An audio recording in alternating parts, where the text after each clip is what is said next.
Good afternoon. I'm the Reverend Dr. Scott Jones, Senior Minister of the First Central Congregational United Church of Christ in Omaha, Nebraska. This coming Sunday is the fifth Sunday of the season of Lent, and that brings us to the text from Jeremiah chapter 31, which God promises the new covenant. The days are surely coming, says the Lord, when I will make a new covenant with the house of Israel and the house of Judah. It will not be like the covenant that I made with their ancestors, when I took them by the hand to bring them out of the land of Egypt, a covenant that they broke, says the Lord. But this is the covenant that I will make with the house of Israel after those days. I will put my law within them, and I will write it in their hearts, and I will be their God, and they shall be my people.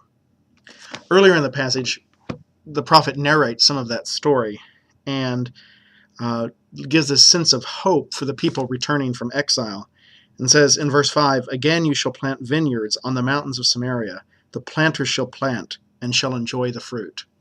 Enjoy the fruit is my title for my sermon this coming Sunday, as we continue with our theme of tend the soil and kind of the role of the thinking about the land and our stewardship of creation as part of our Lenten practice, and how those metaphors then work for our own lives.